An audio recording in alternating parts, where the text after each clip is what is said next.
suffit, tu dis un mot, un mot, un mot.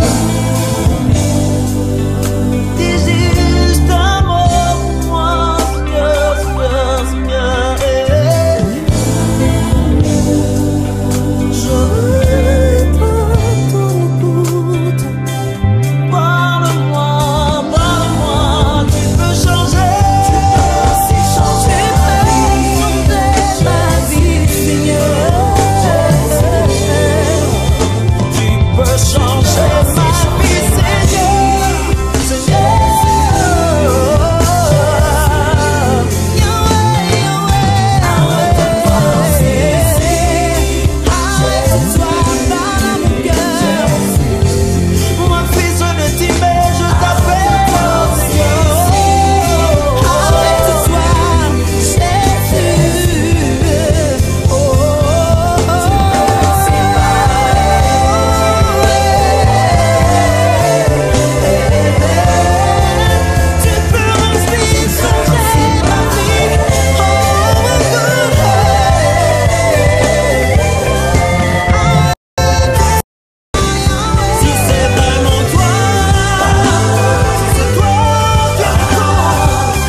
Il suffit, tu parles.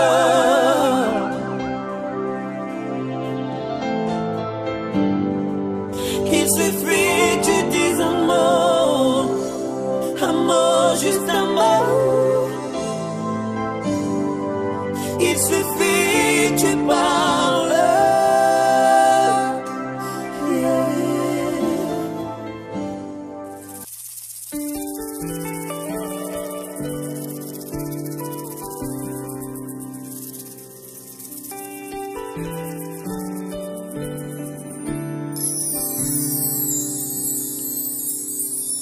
Si ton nom Jésus peut tout changer,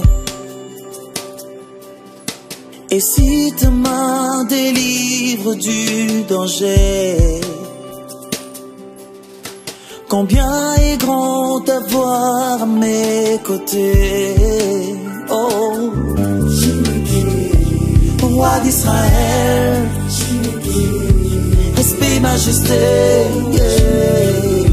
Combat mes combats, donne-moi la victoire. Oh, Jéhovah Shalom, Jéhovah Nissi, Yeshua HaMashiach,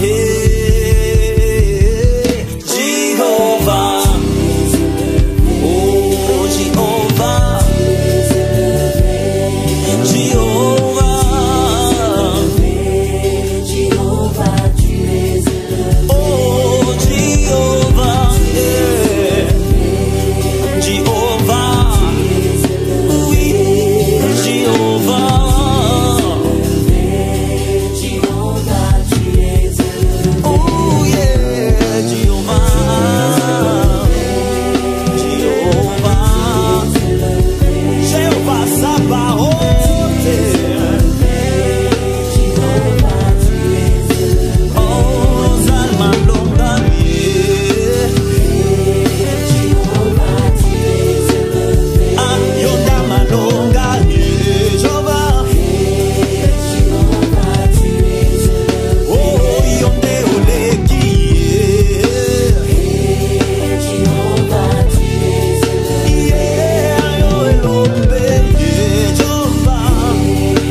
Shalom, shalom, shalom, soyez bénis, bien-aimés dans les Seigneurs. Bonsoir à tous, bonjour, ça dépend du lieu où vous êtes. Que Dieu vous fasse du bien, que Dieu vous fasse grâce, que le nom de l'Éternel soit glorifié. Partagez la vidéo, partagez. Que Dieu vous fasse du bien et surtout que le message arrive aux amis, aux connaissances. Partagez-leur, invitez-les à nous rejoindre, à participer à ces moments qui risquent d'être courts. Et donc, voilà, nous avons commencé, nous sommes là.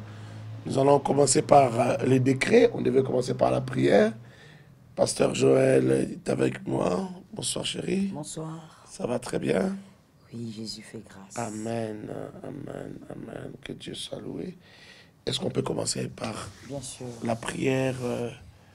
C'était la prière de qui encore? De toutes ces personnes qui ont vécu des déceptions amoureuses, mais de manière répétée. Alors, j'espère que vous êtes prêts, vous êtes prêtes. Que vous soyez mariés ou célibataires, vous avez vécu ça, des déceptions amoureuses de manière répétée. Nous allons maintenant décréter que l'Éternel nous délivre de ce joug, que l'Éternel nous éloigne de ce fléau, nous éloigne de cette condamnation et nous prophétisons que nous ferons des bons choix et nous réussirons. Décrétons cela au nom de Jésus-Christ. Au nom puissant de Jésus, nous prophétisons et nous décrétons que l'Éternel est victorieux. Je décrète par l'autorité du Saint-Esprit, dans la vie de ma sœur, de mon frère, toutes les déceptions vécues dans sa jeunesse, je déclare au nom de Jésus que la main des dieux, la main de la délivrance, soit sur mon frère, soit sur ma sœur. J'ordonne au nom de Jésus que ce fléau, que ce mal arrête de frapper sur ta vie, arrête de frapper sur ta vie. Au nom de Jésus, je déclare que la grâce protège, que la grâce préserve, que la grâce t'éloigne des mauvais choix, que la grâce t'éloigne de toutes ces relations qui détruisent, qui déforment. Au nom de Jésus, que l'Éternel te parle de ces relations qui emmènent le mal, qui emmènent les ténèbres, qui emmènent les mauvaises sémences, qui détruisent les cœurs. Au nom puissant de Jésus, que l'Éternel fasse grâce, que l'Éternel te mette sur un chemin de victoire, un chemin de paix, un chemin de shalom. Au nom de Jésus-Christ, que l'Éternel te place sur le chemin où tes choix seront des choix de bénédiction, des choix de grâce, des choix de réussite. Au nom puissant de Jésus-Christ, que l'Éternel veille sur vos pas, que l'Éternel veille sur vos choix, par l'autorité du Saint-Esprit, que l'Éternel protège et couvre au nom de Jésus. Que le Dieu de grâce soit votre victoire, votre sécurité, et que le mal qui était arrivé ne revienne plus, que le mal qui était arrivé dans vos vies ne revienne plus, par le nom puissant de Jésus de Nazareth. Merci Saint-Esprit. Merci Jésus. Merci Père. Nous allons décréter le deuxième décret, toujours dans le même sens. Vous avez vécu des déceptions amoureuses de manière répétée, de manière cyclique. Nous allons prophétiser que l'Éternel, cette fois-ci par sa grâce, nous conduit vers les verts pâturages. C'est-à-dire qu'il te conduit vers la personne qu'il faut, vers la femme, l'homme qu'il faut. Et que si tu es déjà marié, tu vas prophétiser aussi, parce que tu vas prophétiser cela pour tes enfants, que leur choix soit des choix des verts pâturages, les choix donc du repos. Nous décrétons cela au nom de Jésus-Christ. Au nom puissant de Jésus, je viens par l'autorité du Saint-Esprit placer un nouveau décret dans la vie de ma sœur, dans la vie de mon frère. Je décrète et je prophétise que l'Éternel qui est fidèle, l'Éternel qui est un grand berger, l'Éternel qui sait guider, qui l'oriente, qui le guide, qui t'emmène vers les verts pâturages, que tu fasses des bons choix, que cette fois-ci, ça soit l'homme de ta destinée, la femme de ta destinée, que tes enfants fassent des bons choix à leur tour. Au nom puissant de Jésus-Christ, que ce mal soit ôté par l'autorité du nom de Jésus, que ce mal soit arraché par la force du nom de Jésus. Ce qui a fait couler beaucoup de larmes, ce qui a fait couler beaucoup de larmes dans ta vie, qui a fait couler des larmes que tu n'arrives pas à oublier. J'ordonne au nom de Jésus la grâce, j'ordonne au nom de Jésus la visitation, Que le Dieu qui est fidèle te conduise vers ton repos, qu'il te conduise vers ta tranquillité, comme il a été le cas pour Ruth vers Boaz, par le nom de Jésus, que l'Éternel te guide vers les verts pâturages, par l'autorité du nom de Jésus, que le Dieu de victoire t'amène à faire des bons choix, que le Dieu de victoire t'amène à faire le choix de ta vie, le choix de la volonté de Dieu, le choix de la volonté parfaite de celui qui est fidèle, au nom puissant de Jésus.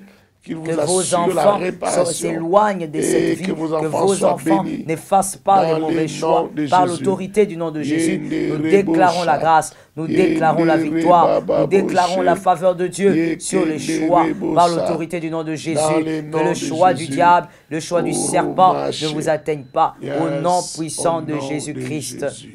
Et nous allons finir cette série de décrets en décrétant, nous sommes bénis. Nous sommes bénis. Si tu es marié, tu déclares que ta famille, ton foyer est béni. Et si tu es célibataire, tu déclares que ton avenir est béni. Vas-y, déclare ces choses, décrète-les au nom de Jésus-Christ. Rabba Shaka, nous prophétisons que nous sommes bénis. La grâce de Dieu repose sur nous. La main de Dieu repose sur nous. Je déclare par l'autorité du nom de Jésus, ma famille est bénie, mon foyer est béni, mes enfants sont bénis. Rabbo Sete, je prophétise, je décrète en ce moment la bénédiction abondante sur les vies, la bénédiction abondante sur les foyers, la bénédiction abondante béni au nom de Jésus, vous êtes béni au nom de Jésus, la grâce est votre partage, la bénédiction abondante, c'est que le diable a prévu ne pourra pas arriver, car la bénédiction de l'Éternel est sur notre tête, la bénédiction de l'Éternel plane sur nos têtes, au nom puissant de celui qui est fidèle. Nous prophétisons, nous décrétons que la bénédiction nous couvre, la bénédiction nous sécurise, la bénédiction nous solidifie, la bénédiction nous protège. Nous sommes une race bénie, l'Éternel nous fait grâce, nous sommes une race bénie, une race bénie, un sacerdoce royal, au nom de Jésus de Nazareth, par l'autorité du Saint-Esprit, la grâce repose sur nous. Nous sommes bénis, au nom puissant de Jésus-Christ. Amen. Vous êtes bénis. Gloire à Dieu. Et nous considérons que les choses anciennes, les choses passées n'auront plus d'influence sur le présent ni sur l'avenir. Dites Amen là où vous êtes. Dites Amen. Nous allons entrer dans notre sujet de cette nuit. Nous allons entrer dans notre sujet. Partagez la vidéo. Partagez. Je ne sens pas encore les gens entrer. Partage. Tag les amis. Tag les nombreux qui nous rejoignent. Que nous puissions évoluer. Alors, ce soir, nous parlons du mariage. Nous sommes dans le mariage. Nous sommes dans la rubrique mariage. Beaucoup sont qualifiés pour attirer notre attention, mais ne sont pas forcément qualifiés pour mériter notre cœur. Beaucoup sont qualifiés pour attirer notre attention, mais ne sont pas forcément qualifiés pour mériter notre cœur. Je vais placer un mot rapidement, et la servante de Dieu aussi. Une femme ou un homme peut être attirant, mais ce n'est pas cela qui garantit une bonne relation ou un bon mariage. Quelqu'un peut être attirant, mais ce n'est pas la garantie que vous aurez un bon mariage, que vous allez bien vivre. Donc il ne suffit pas de trouver une femme belle pour épouser. Il ne suffit pas d'épouser un homme parce qu'il est beau. Il ne suffit pas qu'il parle un bon français, un bon anglais. Il ne suffit pas qu'il sente bon. Il ne suffit pas qu'il ait de l'argent. Tout ce qui attire, ce n'est pas cela qui fait un bon mariage. Il faut que ça soit clair.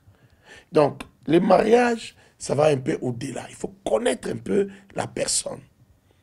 Connaître la personne, les choses qu'il aime, qui il est. Est-ce que c'est une bonne personne? Il a bon cœur ou pas?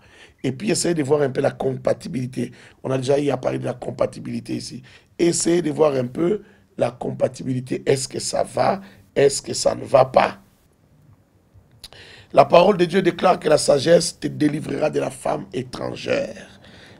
La sagesse te délivrera de la femme étrangère. De l'étrangère qui emploie les paroles doucereuses. Donc, ce n'est pas parce que quelqu'un est attirant ou attirante que tu dois tomber dans son panier. Non. N'oublie pas cela. La sagesse te délivrera de l'étrangère, de la femme aux paroles doucereuse. Par la sagesse de Dieu, vous saurez détecter la mauvaise femme, les mauvais hommes que tu ne dois pas épouser. Même les sorciers, les enfants de Dieu, nous avons les discernements des esprits. Donc tu peux pas, moi je ne peux pas comprendre qu'un enfant de Dieu fervent, et chrétien, pratiquant, ne sache pas qu'il est en train de s'engager avec une sorcière ou avec un sorcier. Moi je ne comprends pas ça. Parce que à moins que tu sois quelqu'un de tellement têtu et de tellement bizarre, tu n'écoutes pas Dieu quand il te parle. Quand il te donne des instructions, tu ne l'écoutes pas. Mais Dieu t'avertira. Normalement, Dieu doit t'avertir. Et tu dois être capable d'écouter Dieu. Il y a une chose que j'ai remarqué, maman, c'est que lorsqu'il s'agit des mariages, les gens, je l'ai dit l'autre fois ici, les gens s'embrouillent, les gens deviennent... Ils s'affolent, ils sont tourmentés, ils sont pris par un trouble terrible. Ils n'écoutent plus, même quand Dieu parle, ils n'écoutent pas. Les pasteurs parlent, ils n'écoutent pas. Ils sont prêts à partir de l'église, ils sont prêts à quitter tout le monde, ils sont prêts à claquer tout. Parce qu'il y a un mariage, parce qu'il y a une promesse de mariage. Donc, vous devez savoir que par la sagesse de Dieu, vous saurez détecter la femme mauvaise aux paroles doucereuses qui détruira votre grâce et qui détruira votre vie. J'aimerais lire ces passages de 1 Samuel. Pendant ce temps, j'espère que vous partagez. S'il vous plaît, partagez, taguez les amis, invitez-les. 1 Samuel chapitre 25, verset 25.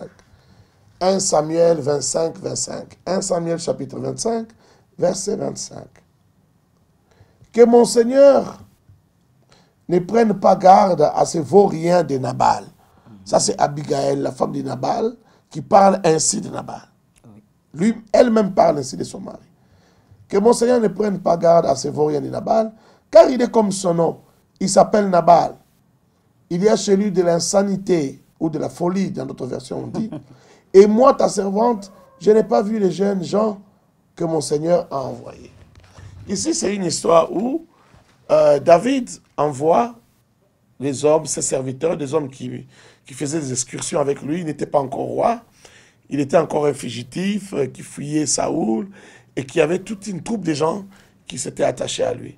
Alors, ils avaient aidé les serviteurs de Nabal à tondre leurs moutons, ils les ont aidés à abréver les moutons, et ainsi de suite. Maintenant, il envoie les serviteurs demander de l'aide, demander la nourriture pour ces hommes. Quand ils arrivent, Nabal les chasse, il dit, qui est David? Qui est David et qui est Isaïe? Aujourd'hui, beaucoup de gens, beaucoup de serviteurs, beaucoup de fils fuient de chez leur maître et ils font n'importe quoi en leur nom. Moi, je ne donnerai rien à David. David n'est rien pour moi. Il a parlé d'une très mauvaise façon au point que lorsqu'on a rapporté cela à David, David s'est fâché. Il a dit, l'Éternel est vivant, si aujourd'hui je ne fais pas tomber la tête de Nabal, alors que Dieu me fasse du mal, que Dieu me maudisse. Pendant que David se mettait sur les chemins pour venir tuer Nabal, sa femme, une femme sage, s'est levée avec des cadeaux, des biens, pour venir donner à David et les supplier. Lorsqu'elle arrive, elle se prosterne, elle supplie David. Elle dit à David, ne suis pas cet homme de Nabal. Il est comme son nom. Son nom, Nabal veut dire la folie, l'insanité. Il est comme son nom, alors ne le suis pas. Accepte ce que je t'apporte comme cadeau, comme présent, et oublie tout ça. Vous voyez? Abigail a épousé un homme qui n'était pas digne d'elle. Oui. La sagesse qu'Abigail avait, cet homme de Nabal ne l'avait pas. Il allait mourir ce jour-là par la main de David. Mais David était déjà loin. Il avait tellement l'onction royale, même s'il n'était pas encore devenu roi, au point que sa colère, juste sa colère, a tué Nabal. Une malédiction a atteint Nabal. Et Nabal est mort ce soir-là. Il est mort d'une crise cardiaque. La Bible dit que son cœur est devenu dur comme la pierre. Il est finalement mort. Mais il est mort par sa bêtise. Parce que justement, il n'avait pas la sagesse comme sa femme. Pasteur Joël, que dis-tu de ces maximes? Beaucoup de gens sont qualifiés pour attirer notre attention, mais ne sont pas forcément qualifiés pour mériter notre cœur. Voilà, évidemment, c'est une très belle sagesse. Une très belle sagesse de la vie, c'est vraiment une sagesse de toute une vie. Ici, on parle des célibataires parce que les mariés, comme j'ai l'habitude de le dire, vous êtes mariés, eh ben c'est fini. Vous êtes ensemble. pour la vie jusqu'à la mort. C'est pour les célibataires, c'est-à-dire pour comprendre ce maxime, cette sagesse, il faudrait en tant que célibataire savoir sur quoi est le focus de vos intérêts. Vous vous focalisez sur quoi? Quand vous voulez faire un choix, qu'est-ce qui est pour vous prioritaire? Qu'est-ce qui est pour vous essentiel? Ce qui est pour vous essentiel révèle aussi votre maturité. Oui. Parce on le dit, la maturité n'est pas question d'âge, c'est plutôt une question d'une certaine maturation au niveau de votre personnalité, de votre intelligence. C'est-à-dire quand vous êtes, même de votre sagesse, quand vous êtes mature, vous comprenez où doit être, au fait, l'essentiel pour vous. C'est-à-dire quand vous choisissez un homme par rapport à quoi? Pour vous, un homme pour toute la vie, je parle aux femmes, c'est quel type d'homme? Quel est cet homme qui peut être une bénédiction pour votre vie? Parce que quand vous choisissez mal, ne vous attendez pas à avoir un foyer de paix. Déjà qu'en tant qu'imparfait, lorsque vous vous choisissez, même si vous êtes enfant de Dieu, même si c'est la volonté de Dieu, vous aurez quand même des vents violents dans votre foyer. Vous aurez des moments de trouble, vous aurez des moments d'angoisse même. Alors, c'est par le Saint-Esprit et à cause des vraies valeurs sur lesquelles votre foyer est basé que vous allez y arriver.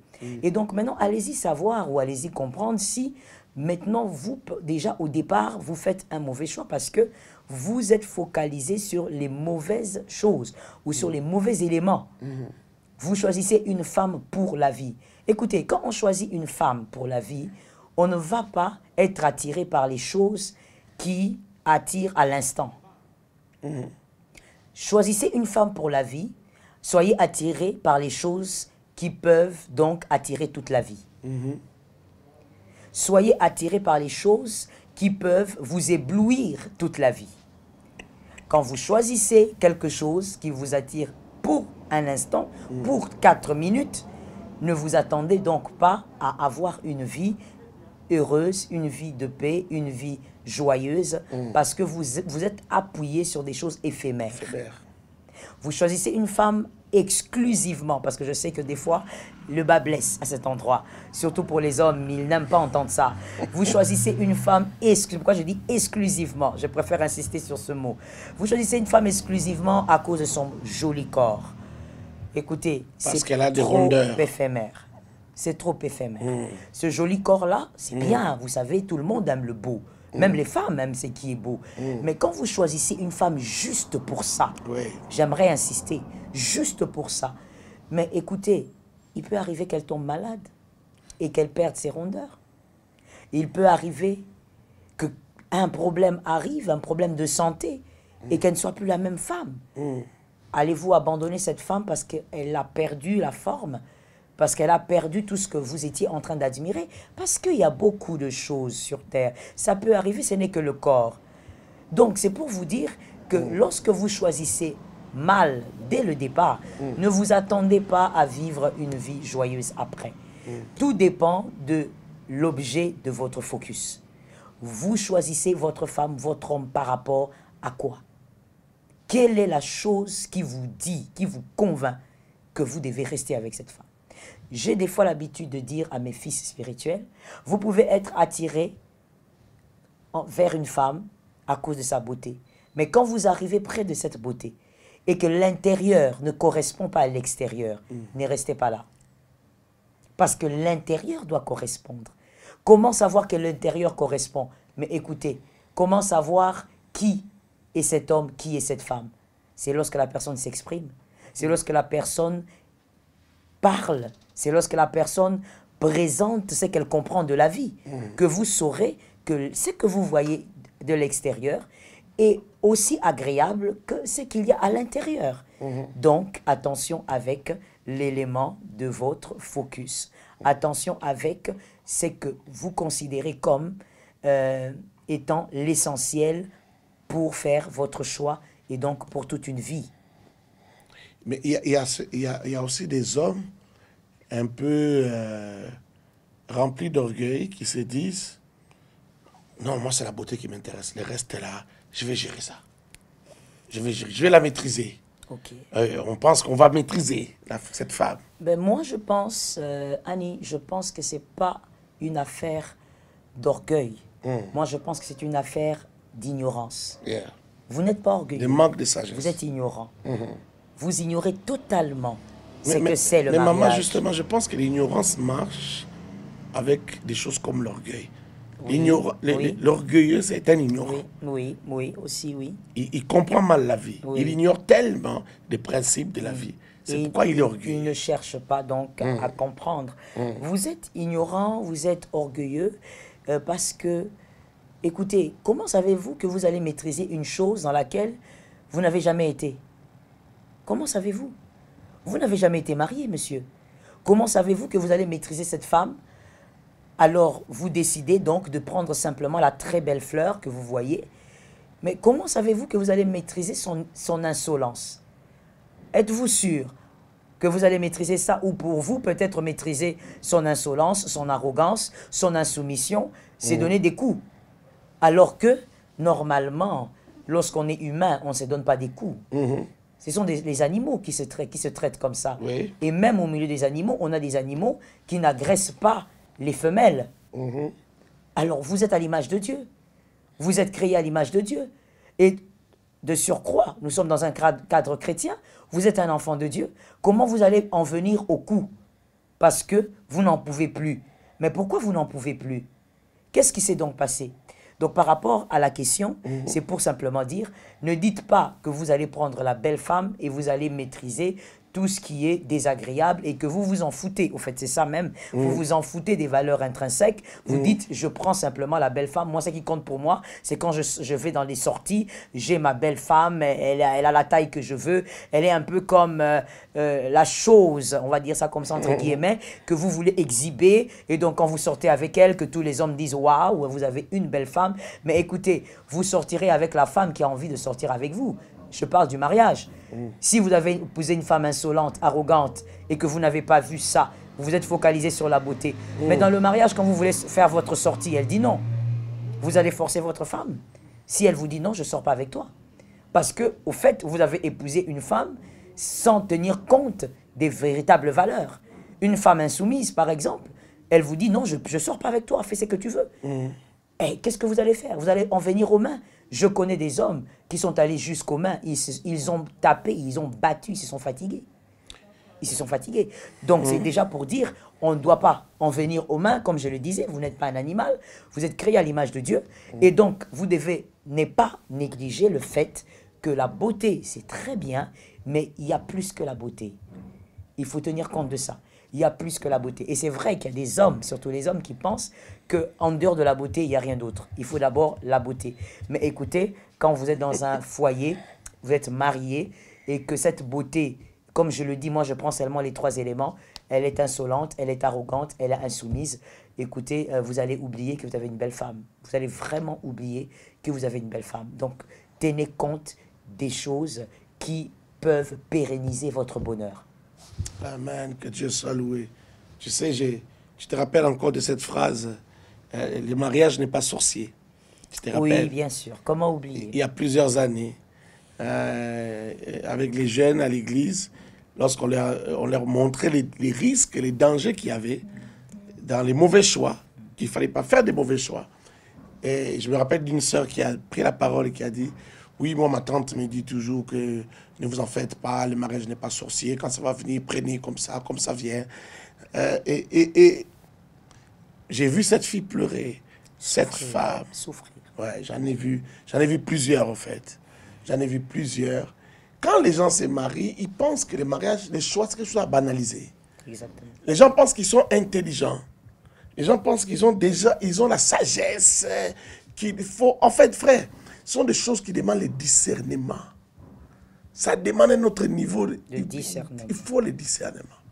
Connaître le cœur de quelqu'un, savoir si c'est une bonne personne, il faut le discernement.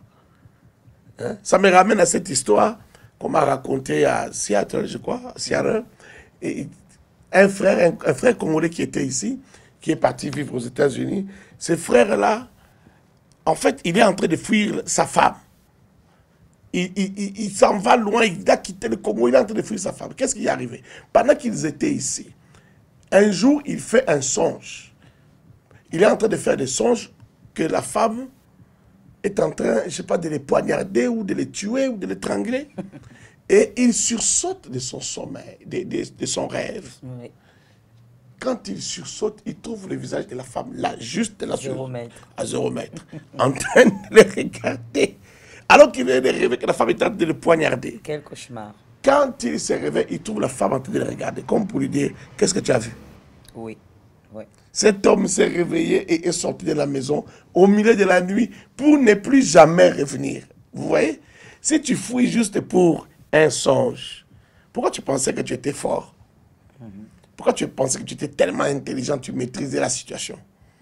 Pourquoi tu pensais que c'était rien, c'était facile, c'est pas sorcier? Il y a des sœurs qu'on a conseillées, attention, n'épouse pas un homme juste parce que c'est un homme qui est venu. Vous devez avoir la même foi, vous devez avoir les mêmes croyances, vous devez avoir, voilà, il y a des bases, il y a la compatibilité, il y a ceci, il y a ceci. Fais attention. Moi, ces choix ne me conviennent pas beaucoup. Oh, qu'est-ce que nous n'avons pas vu? Si vous ne faites pas attention, quand quelqu'un a déjà fait son choix, vous allez vous créer des problèmes. Bien sûr. Mais vous laissez la personne partir, mais après, ce sont des pleurs, ce sont des appels, ce sont des rendez-vous impromptus, des rendez-vous non prévus. Papa, vous êtes où?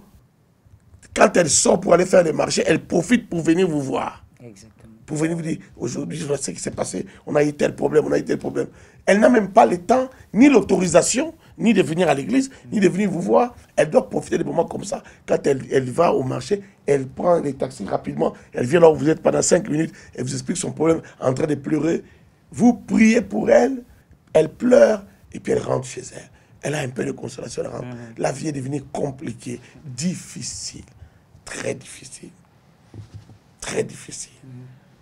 Je me rappelle encore d'une autre femme qui me disait, moi, le frère de mon mari vient, il entre chez nous comme il veut, il entre jusque dans la chambre, il peut venir, il prend le costume de son frère, il porte, quand il a un rendez-vous important, il vient, il prend le costume, il prend les chaussures, il prend tout ce qu'il veut. Moi, je n'ai pas le droit de dire, de parler, c'est leur maison. En fait, moi, je ne vois pas, je ne connais pas mon rôle, je ne suis pas la maîtresse de la maison. Alors que la Bible dit que je suis la maîtresse de la maison. Quand j'essaie de parler à mon mari, de lui expliquer, il dit, ah, toi aussi, laisse, tu veux me créer des problèmes avec mon grand frère. S'il prend les chaussures, ça fait quoi? S'il entre dans la chambre, ça fait quoi? Donc la femme se sent vraiment comme... elle se sent comme... Inutile. Oui, comme un décor, comme si elle faisait partie du décor. Comme si elle faisait partie du paysage. Ce genre de choses, ça vous surprend dans les mariages, parce qu'on ne vous a pas préparé par rapport au mariage. Parce que vous-même, vous avez cru que ce n'était rien, que ce n'était pas sorcier. Non, laisse-moi te dire, c'est sorcier. C'est-à-dire, c'est compliqué. C'est-à-dire, c'est toute une science, c'est compliqué, il faut l'étudier, il faut qu'on vous aide, il faut qu'on vous fasse des conseils, il faut qu'on vous prépare par rapport à ça, parce que ce n'est pas facile. Pasteur, ton commentaire. Oh, moi, c'est toujours le Dixit qui m'intéresse. Cette phrase, plusieurs sont qualifiés pour attirer notre attention. Évidemment, plusieurs sont qualifiés pour attirer notre attention. Ce qui attire votre attention n'est pas forcément la chose qui vous amènera à destination. Ce qui attire votre attention peut être très dangereux. Faites attention à tout ce qui attire votre attention. Parce que ce qui vous attire n'est pas forcément ce qu'il vous faut. On peut être attiré, on peut aimer ce qu'on a vu, mais il ne s'agit pas ici d'aimer ce qu'on voit. Il faudrait aimer ce qui pourrait nous amener à nous réaliser, nous amener à accomplir ce que Dieu désire pour nous. Parce que ça sert à quoi d'être attiré, d'aimer ce qu'on voit et que la chose vous éloigne même de la volonté de Dieu. Parce qu'il y a aussi ça. Il n'y a pas que le fait que le mariage peut devenir désagréable, mais vous allez épouser un homme, une femme, qui vous éloigne de votre mission terrestre, qui vous éloigne de la volonté de Dieu, qui n'amplifie pas vos potentiels, qui n'amplifie pas vos talents, mais au contraire, il tue vos potentiels. Il tue vos talents. Il tue votre amour pour Dieu. Il tue votre respect pour le sacré. Oui. Comment pouvez-vous donc vous épanouir ou atteindre votre mission avec une personne pareille? Quand on est mature, on fait la différence. Et d'ailleurs, je pense que les adultes le comprennent. C'est-à-dire, je parle par exemple du repas. À un certain âge, on ne mange pas tout, même quand on le veut. Il y a des choses qui peuvent vous attirer. Vous êtes là, vous voyez un hamburger bien fait, tellement bien garni. Mais écoutez, vous avez déjà plus de 40 ans, vous vous dites, je ne peux pas prendre un hamburger matin et prendre un hamburger soir. Voilà, c'est-à-dire, vous comprenez qu'il y a des choses qui peuvent vous attirer, mais à cause de ce que vous savez de votre vie et de l'impact de ces choses sur votre santé, vous n'en prenez pas. C'est peut-être pas de bon cœur, mais vous êtes obligé. Vous êtes obligé parce que ça vous protège. Et donc, c'est exactement ça. Moi, je crois que, bon, je pense aussi qu'il arrive à la femme d'admirer les bels hommes, d'admirer les beaux hommes, je pense. Mais je crois que c'est un peu plus les hommes. C'est-à-dire que, comme vous avez été créés pour admirer depuis Genèse, l'homme, c'est l'homme qui a dit, voici cette fois celle, il a fait tout le poème. En fait, tout ce poème tournait en réalité autour d'une seule chose. C'était le beau corps que Adam était en train de contempler. Et c'est tout. Et donc, au fait, lorsque vous êtes attiré vers un physique, posez-vous toujours la question, est-ce que ce physique est accompagné de l'essentiel? Est-ce que ce physique est accompagné des éléments qui pourraient me propulser? Je ne pense pas que cette merveilleuse femme, moi je veux dire qu'elle est merveilleuse, hein, sans la juger, et sans tout ce que vous pensez et savez d'elle, que peut-être je sais aussi, mais je l'appelle merveilleuse femme, pour ce que je veux dire. Cette merveilleuse femme de qui je parle d'Hillary Clinton. Et donc, on dit que la fameuse phrase vient d'elle, qui dit que si mon mari n'était pas président, eh ben, si j'avais épousé un homme quelconque, j'aurais fait de lui un taxi-bel, par le exemple, président des États-Unis. C'est une femme merveilleuse. Cette phrase, elle est merveilleuse.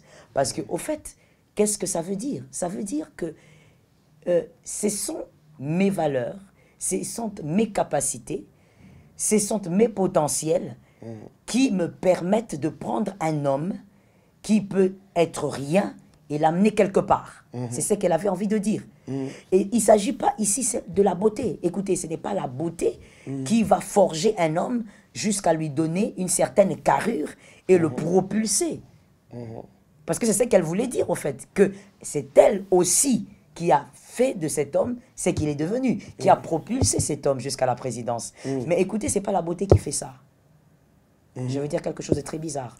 Alors apprêtez-vous à écouter ce que je veux dire. Ce n'est pas le fait d'avoir une belle femme qui va vous propulser, monsieur, dans la vie. Parce que je pense que vous ne permettrez pas à cette belle femme d'aller écarter les jambes ailleurs pour vous donner des postes, pour vous accorder un certain rang. Et donc, ce n'est pas par sa beauté que vous serez propulsé dans la vie. Mais vous avez besoin d'autre chose. Elle doit avoir un peu plus que la beauté. Une intelligence, une sagesse, une capacité de façonner, d'aider, de supporter. Toutes ces choses font devenir qui? Vous, monsieur, mais font aussi devenir la femme. Parce qu'il faut le dire, que quand la femme arrive à vous propulser, vous, en tant que mari, dans la société, elle est en même temps en train de se réaliser. Et donc, toutes ces choses n'arrivent pas parce qu'on a des rondeurs. Mais ces choses arrivent à cause des valeurs beaucoup plus profondes qu'il faudrait rechercher chez la femme ou même chez l'homme. Être attiré par un bel homme qui sent bon, qui est magnifique, ça ne suffit pas. Il faudrait que cet homme soit capable de vous convaincre qu'il peut vous aider à arriver quelque part, mademoiselle. Si cet homme n'arrive pas à vous convaincre, ça ne sert à rien. Parce que vous entrerez dans une chose et demain, vous regretterez. Pourquoi? Parce que la beauté, évidemment, la Bible dit, la beauté est vaine. La grâce est trompeuse. Voilà. Le docteur Mike Murdock dit, si un partenaire vous attire physiquement, ce n'est pas suffisant. Il faut qu'il soit capable d'apporter du nouveau. Dans les domaines qui vous passionnent, il faut qu'il soit capable d'apporter du nouveau. Dans les domaines qui vous passionnent. Il y a des filles, Annie, dont, surtout dans la génération actuelle, rien ne les passionne en dehors du mariage. Elles sont comme ça, elles sont bloquées. Sans vision, sans rêve. Elles sont bloquées, elles sont formatées comme ça. Rien ne les passionne en dehors. Elles se voient seulement dans une maison, dans une chambre, exactement, à côté d'un homme. C'est tout. Elles se voient manger, grossir. Voilà. Et puis avoir faire des du bébés. ventre, faire 40 enfants. Et quand elle fait Triste. des enfants, elle se dit waouh. Triste. Là, c'est bon quoi. Ça, c'est limite là. Triste. Donc, et ce qui est encore très triste, ce sont les hommes qui vont chercher ce genre de femmes. Ils ne réalisent même pas que cette femme ici n'a aucune vision dans la vie, aucun rêve. Tout son rêve, c'est moi. Et mais tu ne sais pas que quand tu la prends parce que tout son rêve, c'est toi, elle ne t'apportera rien. Parce que ce n'est pas son ambition de t'apporter quoi que ce soit. Et on finit par se lasser. Oui, on finit par se lasser. Parce que lorsqu'on rencontre la femme de l'autre, on rencontre une autre femme sur la route, une femme qui fait autostop, vous causez un peu, tu sens qu'elle est intéressante, tu sens qu'elle raconte des bonnes choses, tu sens qu'elle pose des vraies questions. Exactement. Toi, tu es avec quelqu'un à la maison qui ne te pose jamais même des questions intéressantes. Quand elle veut te parler, c'est pour te parler de ses cheveux, de ses habits, des enfants. Elle te parle jamais des choses qui peuvent t'intéresser. Il y a quelque chose, tu sais, qui m'intrigue un peu. Vraiment, je vais te poser cette question aujourd'hui. Ouais, vas-y. Quand un homme, malheureusement, païen, ou encore un homme qui n'est pas transformé par le Saint-Esprit, se permet de prendre une prostituée, pourquoi cet homme ne cause pas avec la prostituée, ni avant, ni après? Il ne cause pas. Il n'est pas allé là-bas. Il n'est pas allé là-bas pour causer. Ça, c'est la première réponse. Il est allé juste pour le corps. Je sais que tu auras une deuxième réponse. Donne-moi aussi la deuxième réponse. Deuxième réponse par rapport à quoi? Pourquoi est-ce qu'il est allé là-bas? Non. Pourquoi est-ce que il ne cause ni pas avant, ni après? Mais parce que justement, cette personne, ça dépend des niveaux. Généralement...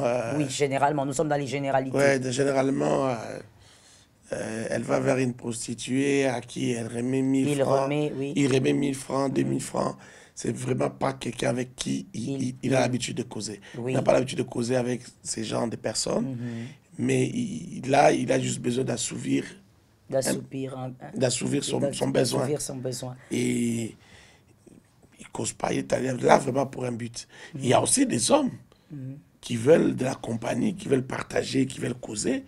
Là, ils ne vont pas forcément vers ces genres de prostituées. Justement, ça, ce sont des cas particuliers. Mais dans la généralité, c'est ce qui se passe. Au fait, avec la prostituée, en général, on ne cause pas. Parce que moi, je rentre dans la Bible. Je vous ai dit, nous, on aime la Bible. Alors, je rentre dans la Bible, je vois ce monsieur, Judas. Le 4e. Qu'est-ce qu'il a, ce monsieur? Il aime les prostituées. Il connaissait le rayon des prostituées. Et donc, il se pointe directement. Et malheureusement, ce jour-là, il tombe sur sa belle-fille qui est déguisée. Qu'il a piégée, d'ailleurs. Qu'il a piégée, qui est déguisée. C'est qui révèle encore que même dans ce temps ancien, à cette époque, face à ce métier qui est vieux comme le monde, la prostitution, Judas va avec cette prostituée. Sans causer. Sans causer. Voilà pourquoi, c'est même la preuve, qui révèle qu'ils n'ont pas causé, c'est qu'il n'a pas su que c'était sa belle-fille. S'il avait ne fût-ce que dit « Comment tu vas ?» il aurait peut-être reconnu la voix. Mais il n'a pas reconnu jusqu'à vraiment, il a fini. Le gars, il est parti. Il n'a pas su que c'était sa belle-fille. Parce qu'au fait, depuis la nuit des temps, avec les prostituées, on ne cause pas. Je suis dans les cas généraux. On ne cause pas. On va pour quelque chose et on part. Où est-ce que je vais en venir? Il y a une différence. La femme pour la vie, on ne la choisit pas comme on choisit une prostituée. La femme pour la vie, on l'écoute, on entend ce qu'elle a, comme on dit, dans le ventre, on entend ce qu'elle a dans la tête, parce que c'est pour la vie. Ce n'est pas une personne qui vous attire seulement et vous vous limitez à dire parce que ce corps est intéressant, je me limite là. Attention, ça doit être quelqu'un qui est capable de vous convaincre aussi par ce qu'il y a à l'intérieur d'elle-même. C'est pareil évidemment pour l'homme. Il doit être capable de vous convaincre par rapport à ce qu'il y a à l'intérieur de lui-même. Regardez un peu ce qui se passe avec Marie et Joseph. Marie, elle est visitée en première. Elle a la révélation du Messie. Joseph décide de se casser parce qu'il n'a jamais vu ça. On ne peut pas tomber grosse sans homme. Alors, il décide vraiment de prendre la tangente. Il est parti. L'ange revient, le convainc, il revient vers Marie. Mais regardez maintenant, quand il s'agissait de faire partir le fils, de faire fuir l'enfant, quand il s'agissait de toutes les autres révélations, on n'est plus rentré vers Marie. On a continué avec Joseph. Pourquoi? Parce que l'homme que vous épousez doit être en mesure de vous amener quelque part, de vous protéger, de veiller sur vous, de savoir ce qui est bon pour la famille. Mais ça ne doit pas seulement être un homme de 1,85 m ou 1,95 m, tablette de chocolat, mais qui est incapable de veiller sur sa famille ou sur le bien-être de sa famille. Ça doit être une personne capable de veiller sur votre bien-être. Et ça ne s'écrit pas sur les tablettes de chocolat. Ça, il faut écouter la personne, il faut entendre comment la personne réfléchit pour se décider. Waouh, que Dieu soit loué. Donc, si un partenaire vous attire physiquement, ça ne suffit pas. On l'a dit, on le répète, on le dit, on le répète. Déjà, ceux qui vous attirent physiquement sont plusieurs. Et même lorsque vous serez marié, vous rencontrerez des personnes avec le physique qui vous intéressent, qui vous attirent. Vous allez remarquer, ah, cette femme est jolie, cet homme est joli. Il y en a qui vont jusqu'à dire, ah, quand j'étais célibataire, elle était où? Carrément, quoi. Carrément. Quand j'étais célibataire, cet homme était où? Où est-ce qu'il était, cet homme? Il y a même des hommes pour baratiner, bien draguer, les bons parleurs. Ils regardent la femme, ils disent, ah, si je t'avais connu avant, tu étais où, toi? Tu étais où? Hein? Tu viens d'où? Quand nous on grandissait ici dans le quartier, toi, tu étais où?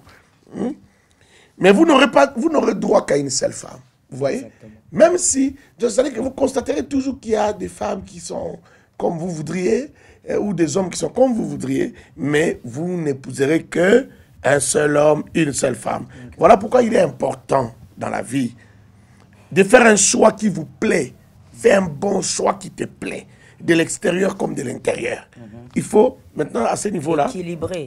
Toujours. À ce niveau-là, il faut équilibrer. Tu te concentres trop sur la beauté, tu risques de pleurer. Tu te concentres trop sur l'intérieur, tu risques de... Parfois, à un certain moment, tu commences à te poser la question, ah, ça c'est vraiment la femme que j'ai épousée. Elle dort, tu la regardes, tu dis, c'est comme ça qu'elle est quand elle dort. Hein? Elle se réveille le matin, quand elle parle, elle ouvre les yeux, elle dit, ses yeux sont gros comme ça. Comment je ne voyais pas ses yeux? Comment je ne voyais pas ses yeux? Bon, je ne dis pas que les gros yeux, c'est mauvais. Hein? Il y a des gens qui aiment les gros yeux. Hein? C'est beau. Oui. Moi, j'aime les yeux de ma femme. Je ne dis pas que ses yeux sont très gros. Non. C'est beau. Quand même assez dimensionné. Ah bon? Oui, mais j'aime bien ces dimensions.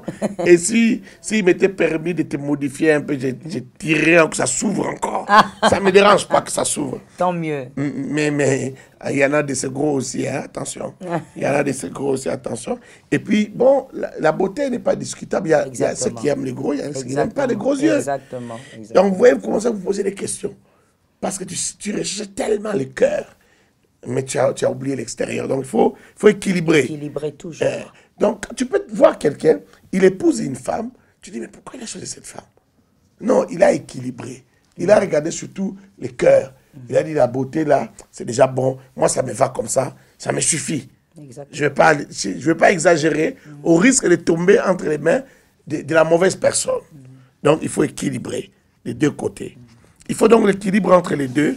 Et pour cela, le choix doit être raisonnable. J'aime dire que le choix doit être raisonnable. Il faut se servir un peu de la tête.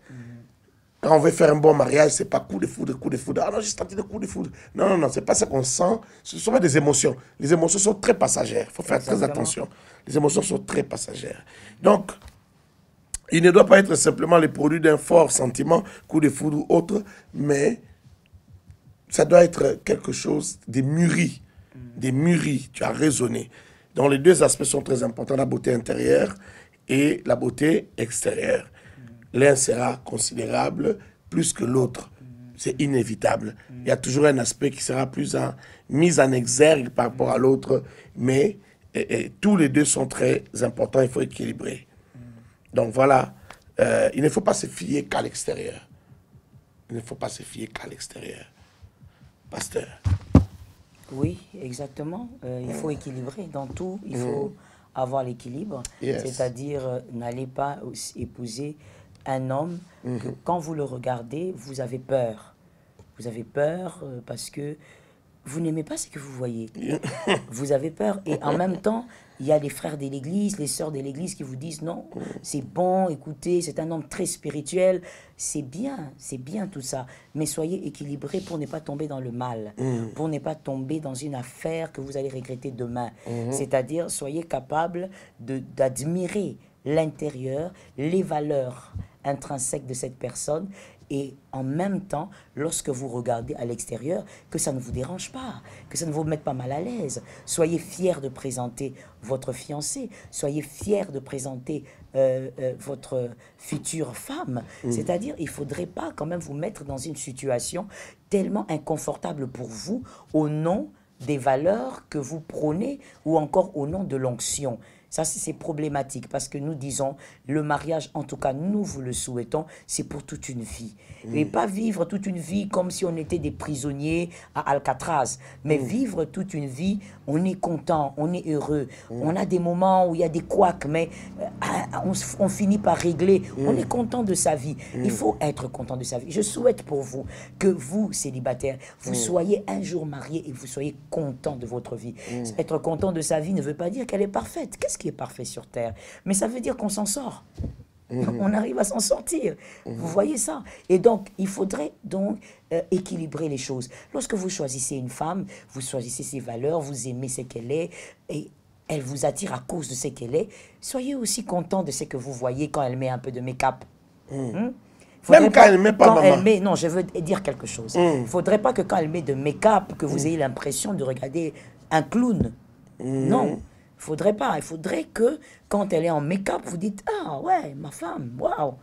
Voilà. Et comme je reviens à ce que tu dis, c'est-à-dire même quand elle ne met pas de make-up, vous dites « Ah ben, écoute, je suis contente. Je suis content. Je suis content de ma femme. J'ai trouvé quand même quelque chose. Hein? Je suis vraiment bien tombé. » C'est-à-dire, il faut être fier. Il faut être fier de sa femme.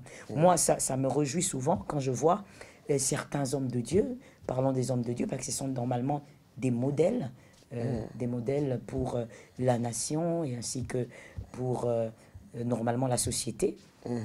Je suis très fière quand je vois des hommes de Dieu qui sont fiers de présenter leur femme, qui disent « moi j'ai une belle femme ». Je ne sais pas pourquoi ça dérange certaines personnes. C'est très bien. C'est très bien comme modèle. C'est suspect même quand ça dérange. Oui, c'est très bien. Ça veut dire, c'est important. Un homme, comme un homme de Dieu, un homme public, il doit être, en tout cas quand c'est sincère, il doit être content, fier de dire que sa femme est belle. Eh ben oui, c'est important. Parce qu'il y a déjà beaucoup de problèmes dans le ministère et en tant qu'homme public. Il faut déjà qu'il ait une femme qu'il peut trouver belle. Comme tu l'as dit, c'est vrai qu'il y aura toujours de belles femmes devant ses yeux, mais qu'il soit content de ce qu'il a. Et donc, je vous le souhaite, célibataire, je vous le souhaite, que vous soyez équilibrés dans ce que vous faites. Vous pouvez voir une fille à l'église, par exemple. Vous êtes attiré par elle, vous dites, ah, elle prie bien, j'aime sa façon d'être respectueuse. En fait, vous êtes attiré par les valeurs. Mais quand vous vous approchez et que vous n'aimez pas trop ce que vous voyez, attendez, si vous ne pouvez pas rester là, ne restez pas là. C'est ça l'équilibre. Ne dites pas, non, quand elle va prier, je vais oublier que je n'aime pas ce que je vois. Écoutez, le mariage, c'est pas, quand on est marié, on n'est pas là en train de parler en langue tout le temps. Quand on est marié, on vit une vie de marié. Il y a un moment où on prie, il y a un moment où on lit la Bible ensemble, mais il y a des moments où on se regarde, on se contemple, on cause, on rit, on aime ce qu'on voit, et puis, il faut le dire, entre guillemets, la sexualité passe aussi par là, et donc, vous n'allez pas avoir des relations sexuelles avec une femme, un homme qui ne vous plaît pas. Parce que ces moments-là, tout passe par une certaine attirance. Une certaine attirance. Moi, je connais des femmes, excuse-moi, je connais des femmes, parce que je fais le counseling des femmes, je connais des femmes qui, mariées, elle est vraiment mariée, elle est gravement mariée. Mais attends, Elle me dit, maman, écoute, moi, je ne suis pas frigide. Moi, je ne suis pas frigide. Mais je fais croire à mon mari que je suis frigide. Je dis, mais pourquoi tu peux faire croire à ton mari que tu es frigide alors que tu es mariée, ça fait peut-être 18 ans, 20 ans. Elle dit, non, maman, mais parce que sincèrement, quand il vient, il ne me plaît pas. Mais ça fait 20 ans. Ça fait 20 ans qu'elle est mariée. Mais comment ça, il ne te plaît pas? C'était quoi au départ? Il l'attire pas. Non, au départ, c'était, tu vois, j'étais trop jeune. C'était un monsieur du quartier qui pouvait bien nous sortir de nos problèmes. Et puis voilà, j'ai décidé de me marier. Orpheline que j'étais, je me suis jetée à l'eau. Mais cet homme ne m'attire pas. Et elle a fait croire à cet homme qu'elle était frigide. Et cet homme, ce pauvre homme, malheureusement, quand je le regarde, j'ai pitié de lui parce que cet homme croit vraiment que sa femme est frigide. Le problème, c'est quoi? Elle n'est pas attirée. Souvent, surtout dans notre culture africaine, on pense que ce n'est que l'homme qui doit être attiré. On oublie, au fait, l'attirance du côté, enfin, le côté où la femme doit aussi être attirée. Surtout dans notre culture africaine. Déjà, on ne fait pas grandir nos enfants avec cette mentalité parce que pour nous, c'est tabou, pour nous, c'est grave, c'est pas propre et tout ça. Voilà, quand tu es marié et que ton mari, absolument, doit t'attirer. Or, la femme est un être à part entière. Elle a besoin d'être attirée par ce qu'elle voit. Elle a besoin d'aimer ce qu'elle voit.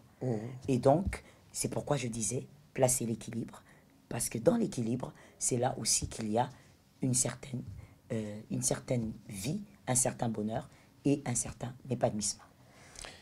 En tout cas, il y a beaucoup de choses à dire. Beaucoup de choses à dire là-dessus. Et votre femme, vous devez l'aimer. Vous devez la trouver jolie. Donc, quand vous voulez épouser une femme, posez-vous la question, est-ce que dans 20 ans, je la trouverai toujours jolie? Est-ce que dans 40 ans, je la trouverai toujours jolie? C'est quoi cette question? Et la même chose pour les maris. Maintenant, le reste, si vous avez bien répondu à votre question, pour que le mariage soit bien, qu'il y fasse beau vivre, le reste maintenant, sont des choses qu'on entretient chaque jour. La propreté, par exemple. Par exemple. Une femme peut être jolie, mais elle est sale. Excusez-moi de dire ça. Elle est mal propre.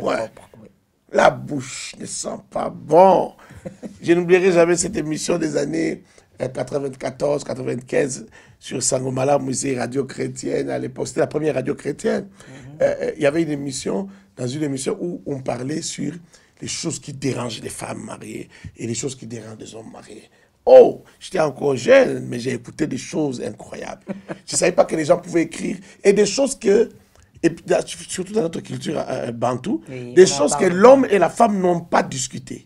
C'est-à-dire qu'ils ne peuvent pas discuter de ces sujets-là parce que ça peut barder et le mariage peut s'arrêter.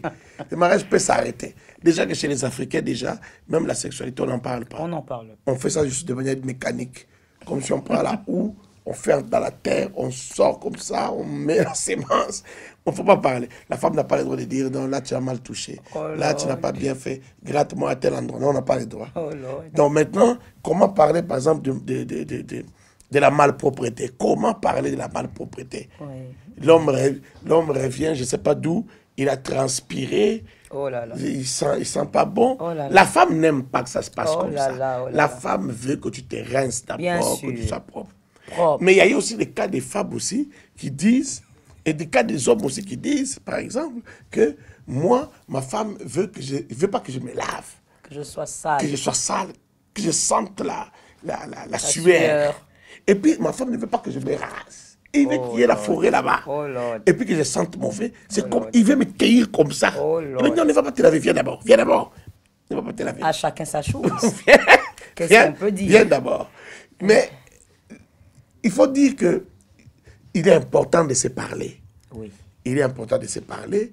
Il est important aussi de connaître certaines choses. Comme je disais au culte tout à l'heure, toi, tu es femme, tu es à la maison. Quand le mari revient, il te trouve avec de l'huile sur les habits, il te trouve bizarre, les pieds sales, les pieds tout noirs, parce que tu as marché dans la boue. Et puis, il dit, oh non, j'ai travaillé, j'avais beaucoup de travail. Tu as encore la transpiration, tout ça.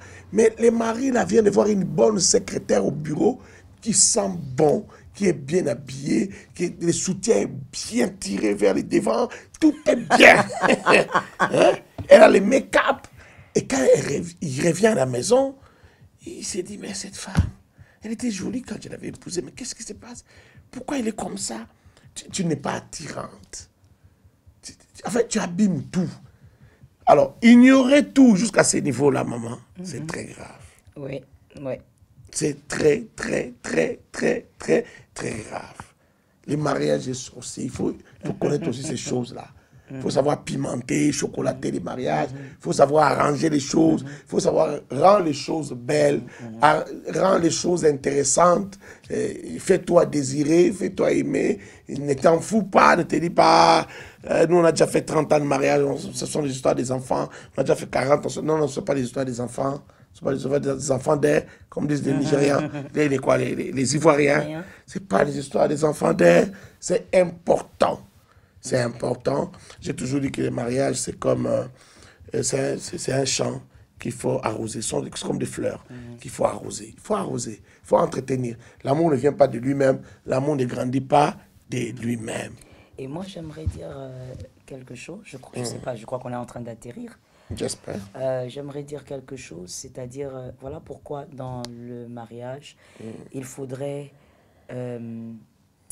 je veux plutôt aller avant le mariage. En amont, il faudrait être des amis. Oui. Il faut être des amis. Amitié. Quand on est des amis, on se marie, on vit notre amitié dans l'amour, dans le mariage, et on s'entraide. On s'entraide parce que il peut arriver que la fille, comme tu as dit, ne soit pas très propre parce qu'elle n'a pas eu une mère pour l'aider. Elle est orpheline, elle a grandi dans des conditions difficiles. Mais si toi, l'homme, tu es un ami pour elle, tu pourras lui donner ce que toi, tu as. C'est-à-dire, toi, au moins, tu es un homme, mais tu as grandi avec une mère. Tu as vu comment ta maman a géré tes sœurs et vous a géré. Tu peux lui dire, écoute, chérie, on fait ceci. On ne s'habille pas comme ça. On ne se lave pas comme ça. Moi, j'acclame toujours ce genre d'homme parce que j'en ai vu, j'ai entendu parler des hommes extraordinaires. Moi, je les appelle des héros. C'est-à-dire qu'il est avec une femme, c'est son ami.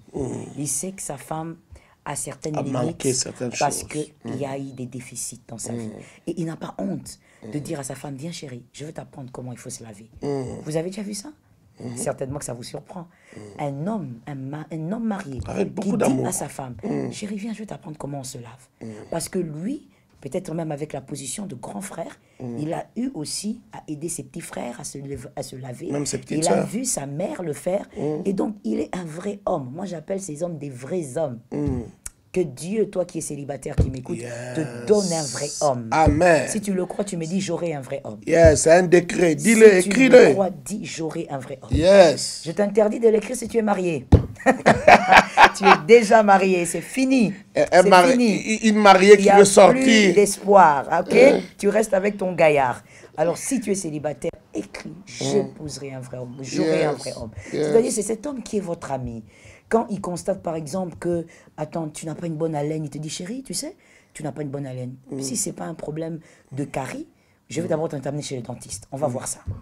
Et quand vous revenez, dit non, si ce n'est pas ça, on va chercher des astuces. Vous savez, c'est ton ami. Ce n'est pas une relation où il est le chef de famille. Maman, mais les jeunes filles n'écoutent pas. Même tout ce que tu dis là, quand tu dis ami, ami là. Quand un homme va venir, elle regarde son âge, elle dit, je dois partir. Ça, c'est ça le problème. Et ce problème-là, ça veut dire, quand vous n'arrivez pas à être amis dans le foyer, c'est triste. C'est une vie très triste. C'est là où vous voyez le mari, il est dans son coin avec son iPhone, et puis la femme avec son Samsung, et puis chacun dans son monde virtuel, toute la soirée, alors que vous vous retrouvez, peut-être que vous travaillez à deux, vous vous retrouvez, ça devrait être des moments de causerie, des fous rires, mais vous êtes dans vos smartphones. Pourquoi? Parce qu'il n'y a pas d'amitié. Vous ne partagez pas l'amitié. Vous êtes mariés, mais vous n'êtes pas amis. Et quand on est amis, je vais maintenant vers la femme, quand on est amis, on sent que son mari a des carences, on ne se gêne pas. On dit non chérie, tu sais, on ne fait pas comme ça. Tu sais, on ne mange pas comme ça à table. Voici comment on mange. Parce que vous êtes amis. Et donc, il n'y a personne qui est complexé. Il n'y a personne qui dit je me sens diminué. Tu m'as injurié. Non, non, non. Ou je me sens, oui, je me sens. Tu as injurié mes parents. Je me sens injurié. Non, parce que vous êtes d'abord des amis. Et donc, en réalité, il n'y a pas vraiment de barrière. Vous êtes dans le franc-parler. Et même quand vous aidez l'autre, c'est avec amour. C'est pas en vous mettant au-dessus avec orgueil, mais c'est avec amour. Alors, je vous souhaite vraiment à vous, monsieur le célibataire, mademoiselle la célibataire, trouvez des personnes avec qui vous allez vivre une grande amitié. Que Dieu soit loué, que Dieu soit loué. Si quelqu'un a été béni cette nuit, qu'est-ce que cette personne peut dire? J'ai été béni cette nuit. Quelqu'un peut me dire ça? Quelqu'un peut écrire ça? J'ai été béni, j'ai été béni, j'ai été béni. Et parce que si tu n'as pas été béni, on va ajouter encore 1 heure, hein, qu'on parle comme ça, que ça entre. Hein. Dis que quelqu'un me dise, j'ai été béni ce soir. J'ai été béni cette nuit. C'est très important d'épouser un ami. Et puis un ami avec qui on peut se comprendre. Oui. Envers qui on ne manifeste pas d'orgueil. Parfois on manifeste de l'orgueil parce qu'on se sent en compétition. On se sent comme des adversaires. Eh bien moi je bénis le Seigneur parce que j'étais toi qui me fait rire. Mais c'est... Oui. J'étais toi qui me fait Ça rire. pou- Heureusement. Ça pouvait pas être autrement. Heureusement parce que avec ce travail de pasteur tellement stressant et des fois vous avez l'impression que votre cerveau se divise en deux. Vous vous posez vraiment la question, est-ce que je veux me réveiller demain matin? Et même quand vous êtes mal comme ça, les fidèles ils vous comprennent pas et des fois ils vous acculent. Maman, j'ai été écrit, tu ne réponds pas, tu m'as négligé. Ah là là là là là là. Et des fois, vous revenez à 22h, vous avez à peine le temps de regarder vos enfants dormir, de faire une prière avec eux. Vous ne les avez pas vus peut-être pendant 2 jours. Mais quand je reviens, il y a ce monsieur-là qui me fait rire. Et très souvent, d'ailleurs, quand je suis stressée, je n'ai pas envie de rire. Et il trouve toujours le moyen de me Et ça doit faire être rire. naturel. Hein. Oui, oui, oui. Ça doit être naturel. Oui. J'aimerais dire à un frère qui pense qu'il sera capable de faire rire sa femme. Ça doit être naturel. Si tu ne sais pas rire déjà maintenant, tu ne sais pas faire rire déjà les gens maintenant, je ne crois pas que tu vas y arriver. Mais tu en profites quand même. Hein. Tu en profites quand même parce que à des moments où je veux vraiment pas rire, parce que je veux parler des choses sérieuses, là, toi, tu te mets à me faire rire. Mais parce que quand tu ris, tu es comme le soleil qui brille.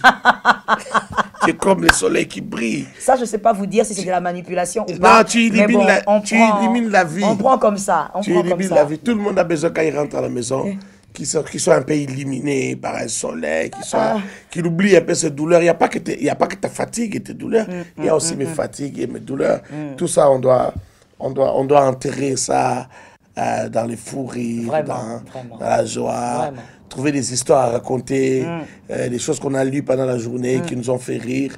On les partage pour rire ensemble. Ouais. C'est très important. Ouais. C'est très important. Il y a encore beaucoup de choses à dire, mais je vais voir si tu as été béni. Est-ce que tu as été béni? Si tu as été béni, dis « J'ai été béni. J'ai été béni. » Soyez bénis, que Dieu vous fasse grâce, que vous puissiez vraiment avoir des bons mariages où on cause. Je disais au culte tout à l'heure qu'il y a des gens, même dans la voiture, qui ne causent pas. Ils sortent ensemble, l'homme est en train de conduire, la femme ne dit rien, l'homme ne dit rien. Ils font tout un trajet de 2 heures sans causer. Ça, c'est quel amour? C'est quel amour que vous avez? Que Dieu renouvelle leur amour. Oh mon Dieu, que Dieu vous fasse grâce. Vous allez dans une fête, vous êtes là assis, chacun dans son smartphone. Vous ne causez pas. Pendant 1 heure du temps, le temps que les mariés entrent dans la salle, vous ne causez pas. C'est quel type d'amour? C'est triste. C'est trop triste comme amour. Ce n'est pas de l'amour, ça. Que Dieu vous fasse grâce. Amen. On va décréter. Ouais.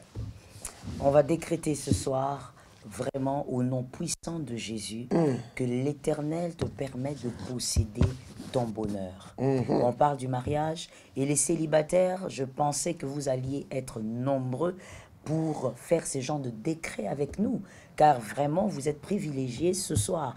Nous allons décréter, et si vous êtes mariés, décrétez aussi que l'Éternel impose le bonheur dans votre foyer. Malgré les vents violents qui peuvent arriver, que vous puissiez toujours finir par arriver à vivre votre stabilité vivre votre bonheur. Nous décrétons que l'Éternel nous accorde ce bonheur au nom de Jésus, par l'autorité du Saint-Esprit, par le nom puissant de Jésus. Je déclare et prophétise, Père, tu es le Dieu qui est fidèle dans mon foyer, dans ma famille. Je déclare que c'est toi qui imposes le bonheur. Tu es le maître, Seigneur du shalom. Tu l'imposes par ton autorité. Père, peu importe le vent violent qui pourrait arriver, Seigneur, toi, tu vas manifester tes grâces et tu vas imposer, Seigneur, le bonheur, la tranquillité. Je te remercie car tu l'as accompli. Je te remercie car tu le fais.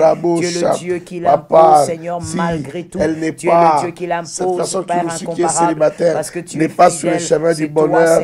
Seigneur, éloigne ce qu'il y a devant lui, éloigne ce qu'il y a devant elle, qu'elle soit sur le chemin du bonheur, qu'il soit sur le chemin du bonheur, dans les noms de Jésus, dans les noms de Jésus.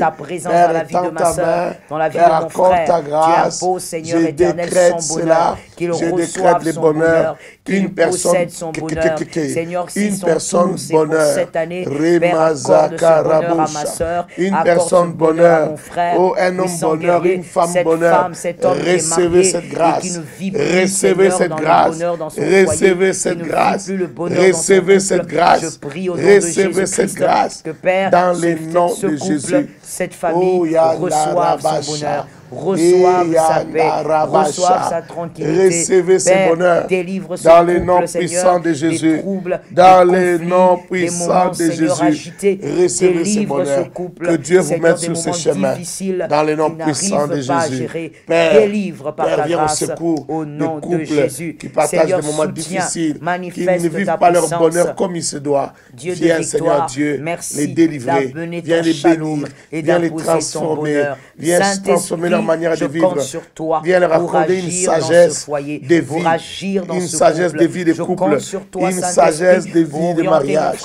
Dans le nom de Jésus. Ma soeur qui est encore en dehors du mariage, Seigneur, oriente vers son bonheur. Impose, Seigneur éternel, ce bonheur. Puissant d'Israël, s'il y a un problème d'envoûtement, que ma soeur soit délivrée de cet envoûtement, que mon frère soit libéré de cet envoûtement, mais qu'il soit orienté, Saint-Esprit, par ta puissance, au nom de Jésus de Nazareth. Merci, Saint-Esprit. Merci, Jésus.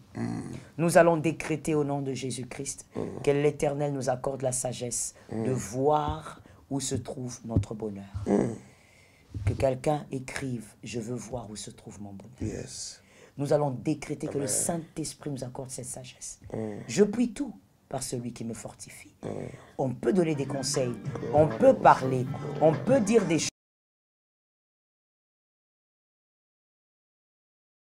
Céder le bonheur selon Dieu sans la sagesse. C'est Dieu qui donne la sagesse.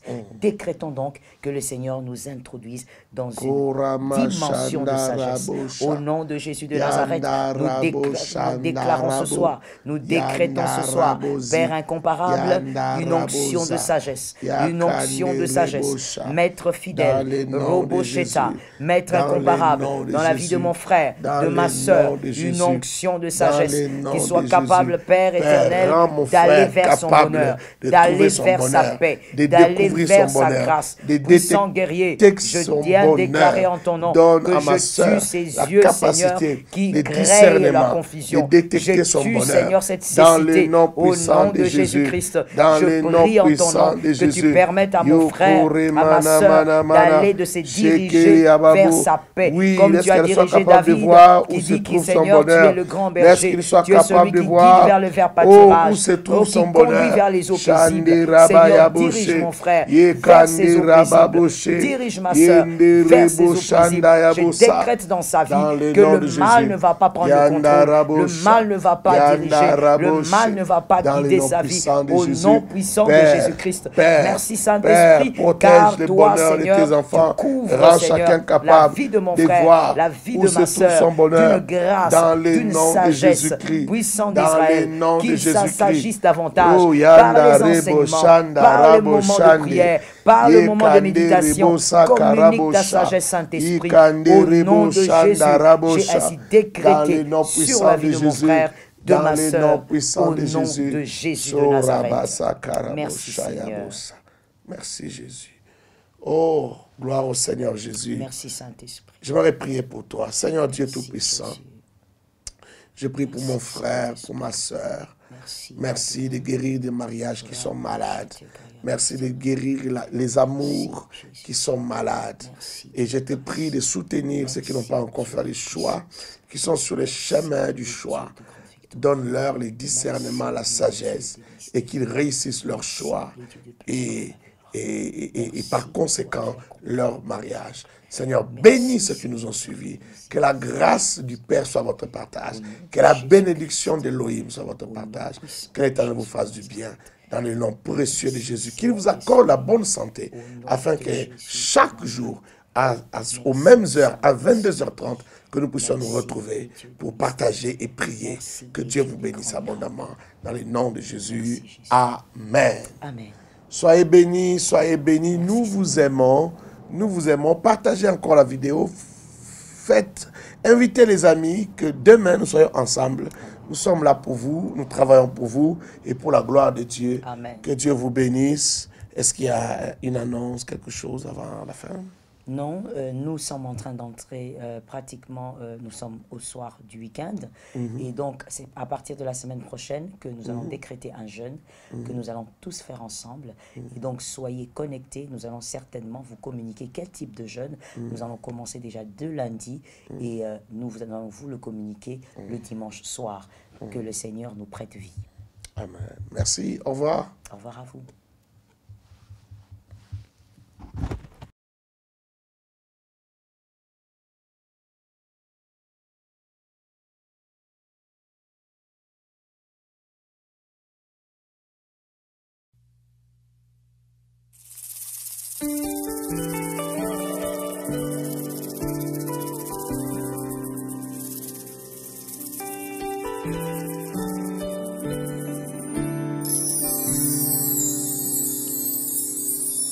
Si ton nom Jésus peut tout changer, et si ta main délivre du danger, combien est grand ta voix à mes côtés. Oh, roi d'Israël, respect, majesté, yeah. Combat mes combats, donne-moi la victoire. Oh, Jéhovah Shalom, Jéhovah Nissi, Yeshua Rama